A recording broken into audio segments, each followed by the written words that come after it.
नमस्कार, आप देख रहे हैं लर्निंग मंत्रा का ऑनलाइन पाठशाला और मैं हूं आपके साथ विवेक मिश्र। शाम के 8 बज चुके हैं और वक्त हो चला है आज के दैनिक मंथन का, यानी देश और दुनिया से जुड़ी उन तमाम खबरों पर नजर डालने का जो आपके परीक्षाओं के लिहाज से बेहद महत्वपूर्ण साबित हो सकते हैं।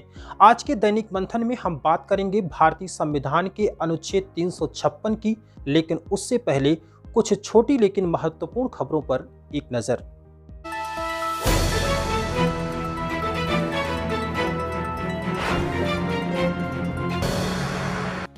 खादी एवं ग्रामोद्योग आयोग ने अरुणाचल प्रदेश के तवांग में मोनपा हस्त निर्मित कागज निर्माण की इकाई का किया शुभारंभ।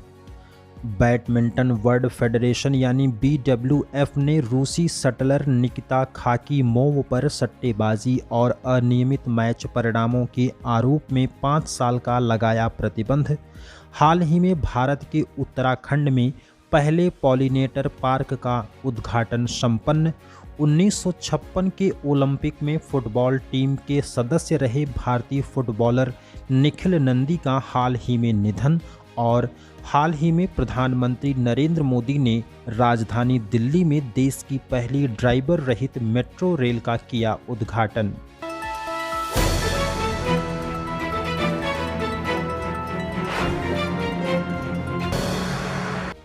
तो चलिए शुरू करते हैं आज के अपने दैनिक मंथन कार्यक्रम को और समझते हैं कि आखिर अनुच्छेद 356 वर्तमान में चर्चा में क्यों रहा है, इसमें संविधान के अंतर्गत इसका प्रावधान क्या है और इसका दुरुपयोग कैसे होता है। इन सभी बातों पर हम लोग चर्चा करेंगे।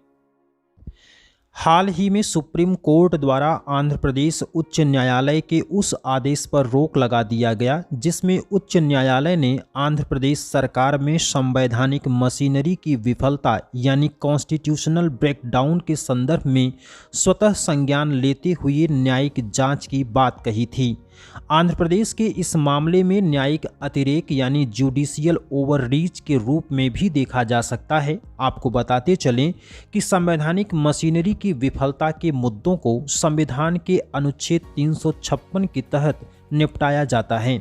हालांकि अनुच्छेद 356 का विशेषाधिकार कार्यपालिका के अधिकार क्षेत्र का हिस्सा है, न कि न्यायपालिका के अधिकार क्षेत्र का। और अब आइए जानते हैं कि हाल ही में अनुच्छेद 356 के चर्चा में रहने का पूरा मामला क्या है। आपको बता दें कि आंध्र प्रदेश के मुख्यमंत्री ने भारत के मुख्य न्यायाधीश को लिखित शिकायत किया था कि आंध्र प्रदेश उच्च न्यायालय के मुख्य न्यायाधीश और 4 अन्य न्यायाधीश उनकी चुनी हुई सरकार के खिलाफ काम कर रहे हैं और उनकी सरकार को अस्थिर करने की कोशिश कर रहे हैं। इसके बाद आंध्र प्रदेश उच्च न्यायालय ने अपने फैसले को लेकर सोशल मीडिया पर अपमानजनक पोस्ट यानी डिफेमेटरी रिमार्क्स ऑन जजमेंट की जांच CBI से कराने का आदेश दिया था। इसके साथ ही हाईकोर्ट ने राज्य की सत्ताधारी पार्टी YSR कांग्रेस पार्टी के 49 नेताओं और कार्यकर्ताओं को भी नोटिस जारी किया था। आइए समझते हैं कि क्या है भारतीय संविधान का अनुच्छेद 356। भारतीय संविधान का अनुच्छेद 356 राष्ट्रपति को राज्यों में राष्ट्रपति शासन लगाने का अधिकार देता है। अगर राष्ट्रपति इस तर्क से संतुष्ट है कि राज्य सरकार संविधान के प्रावधान के मुताबिक काम नहीं कर रही है, तो कैबिनेट की सहमति से राष्ट्रपति शासन लगाया जा सकता है। ऐसी स्थिति में सत्ता की बागडोर राज्यपाल के हाथों में होती है। राज्यपाल सदन को 6 महीने की अवधि के लिए निलंबित भी कर सकता है। 6 माह भी अगर कोई पार्टी बहुमत साबित नहीं कर पाती है तो पुनः चुनाव की सिफारिश की जाती है। हालांकि ऐसा भी माना जाता है कि भारत में अनुच्छेद 356 का दुरुपयोग ज़्यादा होता है, वह भी तब जब राज्य और केंद्र में अलग अलग दलों की सरकारें होती हैं। इस अनुच्छेद का पहली बार प्रयोग 31 जुलाई साल 1957 में किया गया, जब लोकतांत्रिक तरीके से चुनी गई केरल की कम्युनिस्ट पार्टी को बर्खास्त कर दिया गया था। और अब आइए समझते हैं अनुच्छेद 356 के दुरुपयोग का।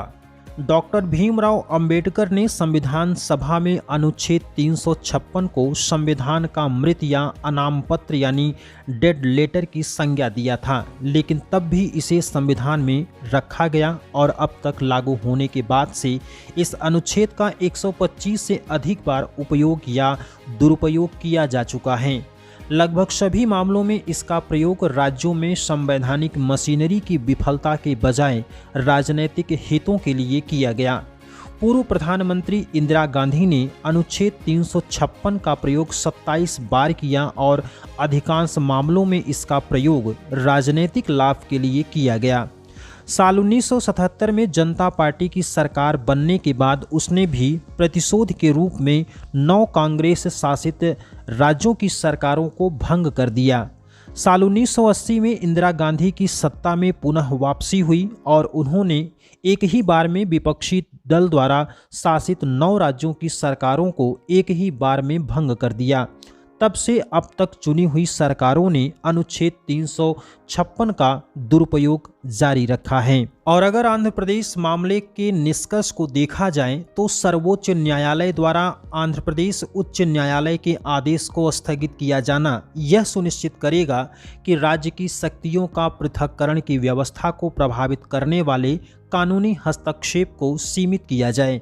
हालांकि अनुच्छेद 356 के बार बार होने वाले दुरुपयोग को रोकने के लिए व्यापक संवैधानिक संशोधन के साथ मजबूत राजनीतिक इच्छा शक्ति की आवश्यकता है। तो ये था हमारा आज का दैनिक मंथन कार्यक्रम, जिसके अंतर्गत हम लोगों ने भारतीय संविधान के अनुच्छेद 356 को जाना है। हमारा ये प्रयास आपको कैसा लगा हमको ज़रूर बताएं। वीडियो को लाइक करें, दोस्तों के साथ शेयर करें और चैनल को सब्सक्राइब करना ना भूलें।